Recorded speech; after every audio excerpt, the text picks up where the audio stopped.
Best varicose veins చికిత్సనే పొందండి. నొప్పి లేని చికిత్స కోసం సంప్రదించండి ఎబిస్ హాస్పిటల్. నమస్తే రమగారు. నమస్తే జయ. రమగారు, ఏదన్నా మంచి కథ చెప్పుకుందామండి. పెద్ద కథ చెప్తాం. ఓకే. ఒక సిపాయి కథ. సిపాయి చిన్నయ్య అనుకుందాం. ఒకనాడు ఒక సిపాయి అంటే మన ఏమనాలి సైనికుడు యుద్ధం నుంచి తిరిగి వాళ్ళ ఊరు వైపుకు వెళ్తున్నాడు.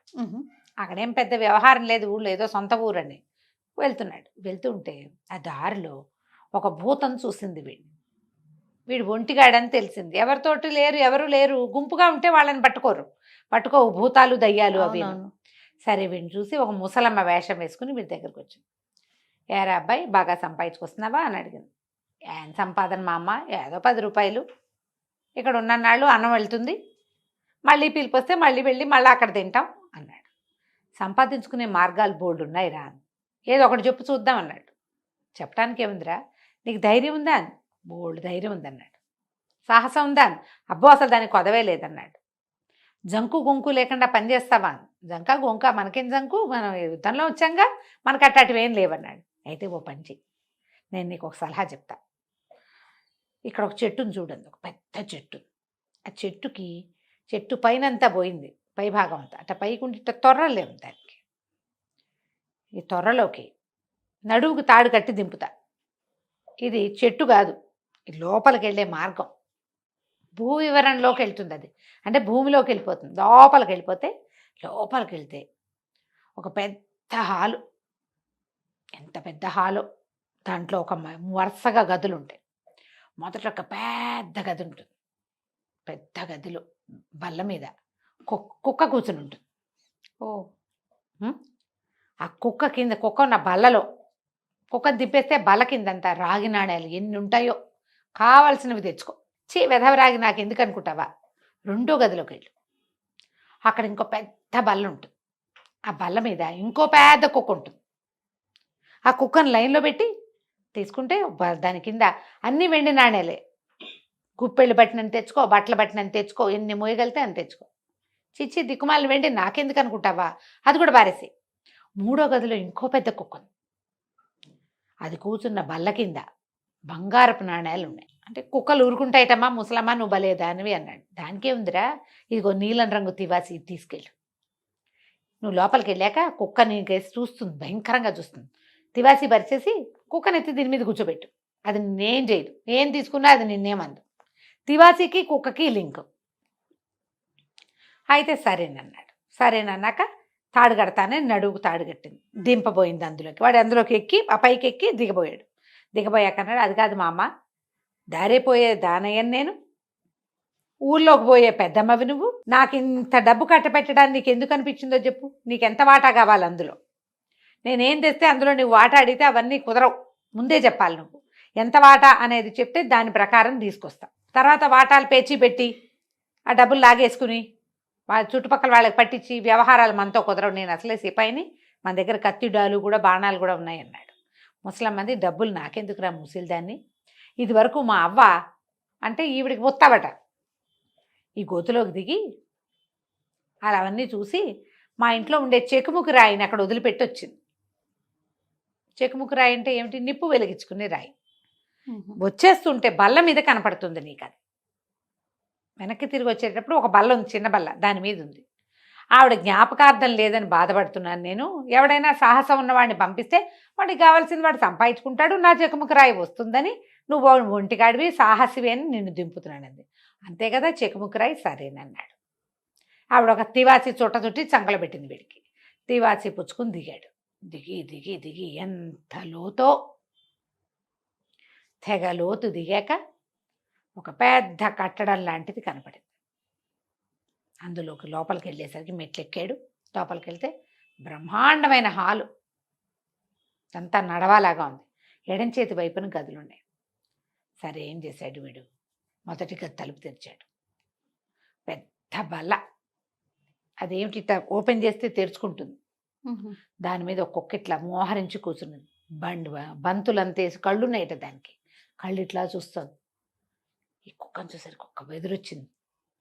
ఏం చేస్తుందో చూద్దామని తివాసి పరిచాడు. అది అట్టాగే చూస్తుంది. వీడు టక్కిని వెళ్ళి దాన్ని ఎత్తుకున్నాడు. అదేం మాట్లాడలే. పెట్టి తీస్తే ఒప్పుకోదు అది. తివాసిని చూస్తే ఊరుకుంటుంది. ఆ బంతులను తీసి కళ్ళు కుక్కనెత్తి ఆ తివాసి మీద కూర్చోబెట్టాడు. కూర్చోబెట్టి ఆ బల్ల తీశాడు. బల్ల తీస్తే మొత్తం దాని నిండా రాక్కాసులే. వీడిట గుప్పెళ్ళతోటి చొక్కాకి, ప్యాంటుకి, జేబుల్లో ఉన్న జేబులన్నిట్లలో పోసుకున్నాడు. తలపాగాకి చిన్న గుంటలు అందులో కూడా పోసుకున్నాడు. పోసుకున్నాక ఆ కుక్కనెత్తి బల్ల మీద కూర్చోబెట్టాడు. తివాసి చంకలో పెట్టుకున్నాడు. పక్క గదిలోకి వెళ్ళాడు. పక్క గదిలో ఇంకో కుక్క ఉంది. అది ఇంకా పెద్ద బల్ల. అదెంతుంది, బండి చక్రాలంతంత కళ్ళునేటి దానికి. కళ్ళతోటి ఇట్లాగే చూస్తాం. వీడేం చేశాడు, ఓహో ఇది కూడా నిజమే, ఇంకా రాక్కాసులు ఎందుకు మనకి, తెచ్చామని ఏం చేశాడు, ఈ నీలం రంగు తివాచి మళ్ళీ పరిచాడు. కుక్క కామ్గా చూస్తుంది. వీడు పోయి కుక్కను ఎత్తుకున్న తివాచి మీద కూర్చోబెట్టాడు. అది దాని దారిని అది పడుకుంది. వీడు ఆ బల్ల తెరిచి చూస్తే అన్ని తలతల్లాడిపోతూ వెండి కాసులు. దిక్కుమాల రాక్కాసులు మనకెందుకని రాక్కాసులన్నీ అక్కడ పారబోసేసాడు. వెండి కాసులు నింపేసుకున్నాడు జేబుల నిండా. అక్కడి నుంచి కుక్కనైతే మళ్ళీ బల్ల మీద కూర్చోబెట్టాడు. తివాచి చేత్తో పుచ్చుకుని 3వ గదిలోకి వెళ్ళాడు. నిజమో కాదో తెలీదు, ఇవి వదిలేస్తే ఒకవేళ పోతాయి కదా. 3వ గదిలోకి వెళ్తే ఈసారి ఉంది అక్కడ కుక్క, గుడి గోపురాలు అంతంత కళ్ళున్నాయట దానికి. అట్లా మిటకరించి చూస్తోంది వీడికేసి. సరే అంటే బంగారం ఉంది. తివాచి పరిచాడు. కుక్కనెత్తి దీని మీద కూర్చోబెట్టాడు. ఆ బల్ల తెచ్చి వెండి కాసులన్నీ అక్కడ బారబోసేసి చక్కగా బంగారు కాసులు నింపేసుకున్నాడు అన్నిటి నిండా. 2 చెవిలో 2 అంగిట్లో కూడా పెట్టుకున్నాడు వేస్ట్ కాకుండా. సరే ఏం చేశాడు, కుక్కనెత్తి మళ్ళీ అక్కడ కూర్చోబెట్టేసి నీలం రంగు తివాసి మడతపెట్టి పక్కన పెట్టుకుని చేత్తో పుచ్చుకుని బయటకు వస్తే ఈ ముసలమ్మ ఏదో చెప్పిందని చూస్తే చెకుముకు రాయి ఉంది. కనిపించింది.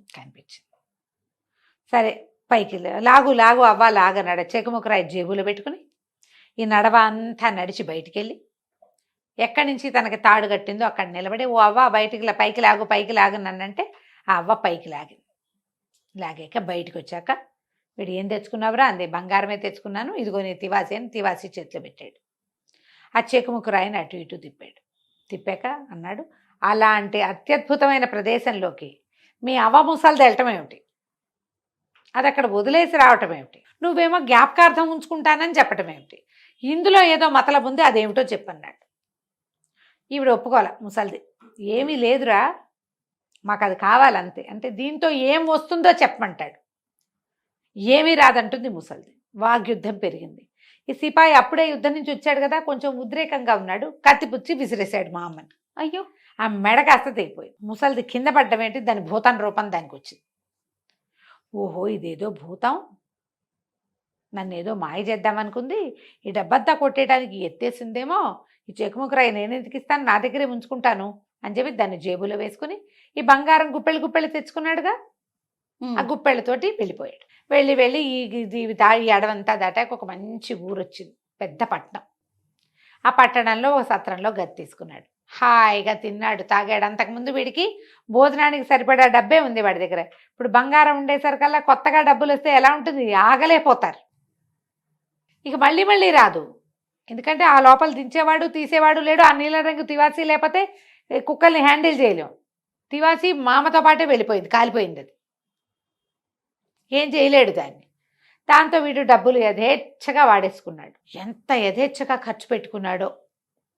సరే ఇక అయిపోయినాయి డబ్బులు. రోజులు గడిచే కొందుకి డబ్బులు అయిపోయినాయి. ఒకనాటికి చివరికి ₹1 లేకుండా మిగిలిపోయాడు. ₹1 కూడా లేదు. ఖాళీగా కూర్చున్నాడు. అన్నీ వాడేశాడు, మొత్తం వాడేసి తినేశాడు. ఏముంది, అలాగే ఉంటుంది. అయితే ఒకనాటి రాత్రి దీపం ముట్టించేందుకు నూనె కూడా డబ్బులు ఇవ్వడు దగ్గర. ఓరండి. అట్లా ఖాళీగా అయిపోయి సరే ఎవరో దారే పోయే వాళ్ళని ఓ చుట్ట మావయ్య అని అడిగి చుట్ట తీసుకున్నాడు. చుట్ట తాగుదాం అనిపించింది. చుట్ట వెలిగించుకోవడం అంటే దీపం కూడా లేదు. అప్పుడు వాడికి గుర్తొచ్చింది తన సామాన్లలో దాచిపెట్టిన చెకుముకురాయి. ఆ చెకుముకురాయి ఏమిటి, ఇట్లా నేల మీద ఇట్లా గీస్తే ఫైర్ వస్తుంది. గీసేసరికల్లా కుక్క వచ్చింది. బంతులంత కళ్ళున కుక్క వచ్చి కూర్చుని ఉంచుంది వీడి పక్కన. మొదటిది ఏమిటంటే ఏం మాట్లాడుతుంది. బాగా ఆలోచించి ఏం చేస్తావు నువ్వు నాకు అన్నాడు. అది బావు అంది. ఏదైనా చేస్తానంటాను, డబ్బులు పట్టుకురా, రాక్కాసులు ఉన్నాయి కదా నువ్వు ఉన్న చోట అంటే 5 నిమిషాల్లో వెళ్ళి పచ్చేస్తుంది. కుక్క ఇన్ని రాక్కాసులు పుచ్చుకొచ్చింది సంచి నిండా. సంచిలో పోసి పట్టుకొచ్చేసింది. వీడు ఆశ్చర్యపడి పోసిని భలేగా ఉందే మన సంగతి అనుకున్నాడు. అక్కడి నుంచి 2 సార్లు గీస్తే ఆ వెండి కాసులు ఉన్న కుక్క వస్తుంది. 3 సార్లు ఇస్తే బంగారు కాసుల కుక్క వస్తుంది. అన్ని కాసులు తెప్పించుకున్నాడు. హాయిగా జీవితాన్ని ఎంజాయ్ చేయటం మొదలుపెట్టాడు.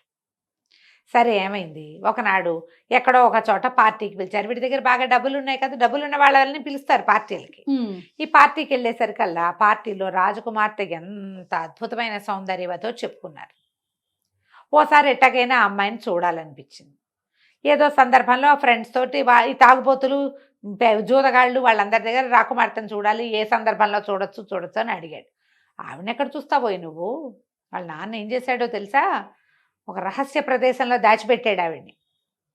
ఎందుకంటే ఆవిడ జాతకంలో, రాకుమార్తె జాతకంలో ఒక సాధారణ సిపాయిని పెళ్లి చేసుకుంటుందని ఉంది. ఓహో, సిపాయి చచ్చిన వాడు ఎవడైనా వచ్చి పిల్లకి లైనేస్తాడేమో అని రాజుగారు ఏం చేశారు, అంతఃపురంలో ఒక రహస్యమయమైనటువంటి ఒక దీని లాంటిది కట్టి అందులో పెట్టారు. పిల్ల ఎవ్వరికీ కనపడదు. ఆ పిల్లకి 11, 12 ఏడు యుక్త వయసు వచ్చిన దగ్గర నుంచి ఇప్పటిదాకా ఆ లోపలే ఉంది, బయటికి రాదు. అనగానే ఎందుకు రాదు, మనం ఎందుకు చేయలేము అని ఆలోచించి ఏం చేశాడు, ఈ కుక్కలు వస్తాయి కదా, ఆ కుక్కను పిలిచి రాజకుమార్తెను తీసుకురమ్మన్నాడు. అదేం చేసింది, టైం అని వెళ్ళిపోయింది కుక్క. అది ఏదైనా తెచ్చేస్తుంది. వెళ్ళి అంతఃపురంలో నిద్రపోతున్నా లోపల ఎక్కడో గదిలో పడుకుంది. ఆ గదిలో ఎక్కడో రహస్యంగా పడుకున్న రాకుమార్తెని చేపుచ్చుకుని తీసుకొచ్చేసింది, మీదెక్కించుకొచ్చేసింది. ఇప్పుడు బంతులంతేసి కళ్ళుండే కుక్క ఎంత ఉంటుంది, ఎంతేం ఉండదుగా, బ్రహ్మాండంగా ఉంటుంది. కుక్క పెద్ద గుర్రం సైజులో. రాకుమార్తెని పట్టుకొచ్చేసరికల్లా ఇప్పుడు తనివి తీరా అమ్మాయిని చూశాడు. చేతులు పుచ్చుకుని కాసేపు అయ్యాక తీసుకెళ్ళి దింపేసిరా అన్నాడు. కుక్కని దింపేశారు. కుక్క తీసుకెళ్ళి దించేసిన తర్వాత పొద్దున్నే రాకుమార్తెను చూడడానికి తండ్రి, తల్లి, ముసలి దాది వాళ్ళు వీళ్ళు వచ్చారు. వచ్చేసరికల్లా అమ్మాయి చెప్పింది, నాన్న నాకు భలే కాలు వచ్చింది నాన్న, ఏదో కుక్క వచ్చి నన్ను తీసుకెళ్ళింది, అక్కడ ఒక సిపాయి ఉన్నాడు, అతను నా చేతులు పుచ్చుకున్నాడు నాన్న అనేసరికల్లా నాన్న తిట్టాడు. సిపాయి ఏమిటి, ఎవరిని తీసుకెళ్తారు, అసలు ఇంత రహస్యంగా ఉంచాం, ముసలిదాదికి తప్పిస్తే ఈ దారే తెలియదు ఎవరికి, అక్కడికి వచ్చిన చెలికత్తెలు మళ్ళీ రారు, అంత రహస్యంగా ఉంటుంది, ఓసారి ఎవరన్నా అందులోకి ప్రవేశించారంటే వాళ్ళని చంపేస్తారు, అట్లా ఏం జరగదన్నాడు. కాదు నాన్న, భలే కాలు వచ్చింది నాన్న. కానీ సిపాయి అనగానే రాజుకు డౌట్ వచ్చింది, ఏదైనా నాకు తెలియకుండా జరుగుతోందా అని చెప్పి ఈ ముసలి దాది రాత్రిపూట నిద్రపోతుంది. ముసలమ్మలకి చాలామందికి రాత్రులు నిద్రలు రావు, అది మెలకుగా కూర్చుంటుంది. ఆ దాదిని అక్కడ పెట్టాడు. అయితే ఏమైంది, ఎప్పుడైతే కుక్క మళ్ళీ 2వ రోజు రాత్రి మనవాడు ఏం చేశాడు, ఈ సిపాయి చిన్నయ్య కుక్కను పిలిచి మళ్ళీ 2 గీట్లు గీసి పెద్ద కుక్కను పిలిచి రాకుమార్తెను తీసుకురా అన్నాడు. కుక్క వచ్చింది, రాకుమార్తెని ఇటా ముట్టు మీద మొహం మీద మూతి కిందకి పెట్టి మీద ఎక్కించుకుంది. బయటికి వెళ్తుంటే ముసలమ్మ చూసేసింది, కుక్కే తీసుకెళ్తోందని గమనించి కుక్క వెనకాలే వచ్చింది. కుక్క ఏ ఇంట్లోకి ప్రవేశిందో చూసి దాని మీద శుద్ధ ముక్కతో గుర్తుపెట్టింది, వెనక్కి వెళ్ళిపోయింది. 1 గంట పోయాక మళ్ళీ కుక్క తీసుకొచ్చి రాజకుమార్తెని దించేసింది. ఈ ముసలి దాది వెళ్ళి తెల్లవారేసరికల్ రాజుగారికి చెప్పింది, ఫలానా సందులో ఆ వైపు వెళ్ళాను, ఏ ఇంటి మీద ఎక్స్ గుర్తు పెట్టిందో ఆ ఇంట్లోకే కుక్క తీసుకెళ్ళింది, ఆ ఇంట్లో ఎవడో ఉండుంటాడు, మాంత్రికుడో మాయాజాలం చేసేవాడు, కనికట్టువాడు అన్నది. ఆ సందులోకి మొత్తం సైనికులు భట్లు అందరూ వెళ్తే అన్ని ఇళ్ల మీద ఇంటూ గుర్తులు ఉన్నాయి. పట్టేసింది కుక్క, దాన్ని తెలిసిపోయింది తను పట్టుకుంటారని, అందుకని గుర్తులు పెట్టేసింది. తన యజమాని బయట పడకూడదు, దాని ప్లాన్ అది. సరే 3వ రోజుకి రాణిగారు ఏం చేసింది, ఒక పల్చటిది చిన్నది అంత గుడ్డతోటి సంచి లాంటిది కుట్టించి దాంట్లో బియ్యపిండి కదిలితే పడేటట్టుగా పిండి పోసారు. పడుకున్న యువరాణి నడువుకి కట్టేశారు. అది యువరాణి ఎక్కడికైనా కదిలింది అనుకో ఆ పిండి పడుతుంది కింద. ఓకే, సరే 3వ రోజు రాత్రి కుక్క వచ్చింది, మళ్ళీ ఈ రాజకుమార్తెని మీదెక్కించుకుంటే ఇప్పుడు మీదెక్కించుకుంటే ఏమవుతుంది, నగలు అవి ఇట వేళ్లాడవు, ఈ సంచి కూడా వేళ్లాడడం మొదలుపెట్టింది. సంచిలోంచి సన్న ధారగా ఈ రజన్లాగా పిండి పడడం మొదలుపెట్టింది. కుక్క 3 సందులు 36 గొంతులు తిరిగి తీసుకుపోయింది సత్రంలోకి. తీసుకుపోయేసరికి ఈ ధార అంతవరకు లీడ్ చేసేసింది. తెల్లవారేసరికి రాజకుమార్తె వచ్చేసింది, కానీ రాజుగారి సైనికులు వెళ్ళిపోయి ఆ సత్రం తలుపు తీయించి ఆ గదిలో ఎవరున్నారో వాడిని పట్టేసి చేతులు కాళ్ళు కట్టేసి లాక్కెళ్ళిపోయారు. రాజకుమార్తె జోలికి వచ్చినందుకు రాత్రిపూట అయినా సరే, రహస్యంగా అయినా సరే మాయమంత్రం కనికట్టు చేసినందుకు వాడిని ఉరిదీస్తామన్నారు. ఎవడో రాజకుమార్తెని గదిలోంచి కదిపెట్ట వాడికి ఉరిట అని ఒకటి, రాజకుమార్తెని చేసుకోవడానికి ప్రయత్నించట అని ఇంకోటి, రాజకుమార్ దగ్గరికి వాడే వెళ్ళేట అని ఇంకోటి, ఇలా 36 రకాల ప్రథలు బయలుదేరి అటగే వస్తాయి కదా. ఇదిగో పూలంటే అదిగో తొక్క. అంతే. అక్కడి నుంచి ఏంది వాడిని ఉరిదీస్తారంటే రాజకుమార్తె కోసం సాహసం చేసిన వాడెవడో చూడొద్దు. జనాలంతా తండోపతండాలుగా వచ్చారు. వీడికి అర్థమైంది ఇప్పుడు మన పరిస్థితి ఏమిటి అని. కానీ ఏం చెయ్యాలి, ఎట్లా చేయాలి? చెక్కుముక్కు రాయేమో గదిలో ఉండిపోయింది. కుక్కొచ్చి చేయటానికి ఏమీ లేదు ఇక్కడ. అవును, బాగా ఆలోచించుకుంటున్నాడు. అయితే ఏమైంది, వాళ్ళు వీళ్ళు అందరూ ఇతను చూడ్డానికి వెళ్ళి వజ్రస్థానానికి వెళ్తున్నారు, వీడిని ఉరిదీసే ప్లేస్కి. ఈ వచ్చిన వాళ్ళల్లో ఒక 8-9 సంవత్సరాల కుర్రాడు ఒకడు వచ్చాడు. అయితే ఏమైంది, వాడు పరిగెత్తే క్రమంలో వాడు పరిగెడుతుంటే చెప్పు జారిపోయి ఈ చెరసాల దగ్గరికి పడింది. ఈ కుర్రాడు ఎక్కడ కూర్చుని ఉన్నాడు, మన సిపాయి చిన్నయ్య కూర్చున్న చోట పడింది. ఆ చిన్నపిల్లాడు చెప్పు కోసం వెనక్కి వచ్చాడు. వీడేం చేశాడు, చటుకొని వాడి చేయి దొరకపుచ్చుకున్నాడు కటకటాల్లోంచి. ఒరే అబ్బాయి, నేను ఒక అద్భుతమైన పని చెప్తాను, నన్ను ఉరిదీసేది అక్కడే, నేను రాకుండా ఉరిదీయర్రా, నువ్వు పరిగెత్తుకెళ్ళి చేసేదేం లేదు, నువ్వు పని చేయి, ఫలానా సత్రంలో ఫలానా గదిలో సంచిలో చిన్న చెక్కుముక్కు రాయండి, అది పట్టుకురారా, తెచ్చిపెట్టు, నీకు రూపాయి ఇస్తాను అన్నాడు. అనేసరికల్లా కుర్రాడు సరేనన్నాడు. రూపాయి ఇస్తే చేదా? అదే. వాడు పోయి ఇక పట్టుకొచ్చేసాడు. పట్టుకొచ్చేస్తే సరే కుర్రాడు ఏం చేశాడు, చెక్కుముక్కు రాయి చేత్తో పుచ్చుకొని కూర్చున్నాడు. లోపలికి తీసుకుపోయారు వజ్రస్థానానికి. తీసుకెళ్ళాక ఒక ఆఖరి కోరిక తీరుస్తా అంటే వీడన్నాడు, మరి చుట్ట కాల్చుకుంటానండి ఆఖరిసారి, ఒక చుట్ట తెప్పించండి నాకు అన్నాడు. అనేసరికల్లా సరే చుట్ట చేతులు కట్టేశారు. అప్పటిదాకా చేతిలో ఉంది, అది గొలుసుల్లాగా ఉన్నాయి చేతిలో ఆ గొలుసులు ఊడదీశారు. చుట్ట పెట్టుకుని చెక్కుముక్కు రాయి గీసేసరికల్లా ఎన్నిసార్లు గీయాలి, ఓసారికి వస్తే 1, 2 సార్లు గీస్తే 2ది, 3 సార్లు గీస్తే 3ది. వీడు 1, 2, 3, 3, 2, 5, 1, 6 గీతలు గీసేసాడు. గీసేసరికల్లా మొత్తం 3 కుక్కలు వచ్చేసాయి. ఎంతతున్నాయి అవి ఒక్కొక్కటి, సింహాలను మించిపోయి కుక్కలు రావటం ఏంటి, వీళ్ళందరూ అంతూ చూడండి అన్నాడు. అంతే కుక్కలు విరుచుకుపడ్డాయి జనాల మీద. హడిలిపోయాడు రాజుగారు. ఏం జరుగుతోంది ఇక్కడ, నాకు అర్థం కాలేదు. కానీ ఎవరిని చంపద్దన్నాడు, బెదిరిచ్చేసేయమన్నాడు. కుక్కలు ఇంత మాటి మొరగటం, ఇంతంత నాలికలు, ఒకటేమో బంతులంత కళ్ళు ఒకదానికి, బండి చక్రాలంత కళ్ళు ఇంకో దానికి, గుడి గోపురాలంత కళ్ళు మూడో దానికి. చూడ్డానికే హడిలిపోయేలాగా ఉన్నాయి అవి. ఇక పిచ్చ భయం వేసేసిన జనాలంతా కకావికలైపోయి సైనికులంతా పారిపోయి ఏం చేసినా వాటిని ఏం చేయలేకపోయారు.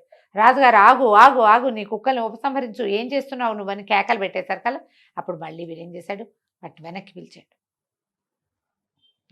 వెనక్కి పిలవాలి, వీటిని కంట్రోల్ చేయాలంటే రాజకుమార్తెనిచ్చి పెళ్లి చేస్తేనే చేస్తానన్నాడు. మరి ఆ కుక్కలు ఏం చేస్తారు, వీళ్ళు ఏం చేయలేరు వాటిని. సరే రాజకుమార్తెనిచ్చి పెళ్లి చేస్తానని ఈ జనాలంతా ఉండగానే రాజుగారు ఒప్పుకున్నాడు. అప్పుడు వీటిని వెళ్ళిపోమన్నాడు. 3 మాయమైపోయింది. రాజకుమార్తెనిచ్చి సిపాయికి పెళ్లి చేశారు. ముందు ప్రాఫెసీ ఏం చెప్పబడింది, సిపాయితో పెళ్ళి అవుతుంది అంతే. అయితే సిపాయితో పెళ్ళయ్యాక వాడేం చెప్పాడంటే, మీరేం కంగారు పడకండి, నాకు డబ్బుకు కొదవలేదు, నేను అవ్వడానికి సిపాయిని అంతే అని చెప్పి 3 కుక్కల్ని పిలిచి అక్కడున్న వెండి బంగారం రాగి మొత్తం తెప్పించేసుకున్నాడు. ఆ డబ్బుతోటి రాజకుమార్తెకి బోళ్ళు ఎదురుకట్నం ఇచ్చాడు. తర్వాత ఆ రాజ్యానికి రాజు వాడే అయ్యాడు. సిపాయి చిన్నయ్య కదా కంచికి మనం ఇంటికి. నమస్తే రమ్య గారు. నమస్తే జయ.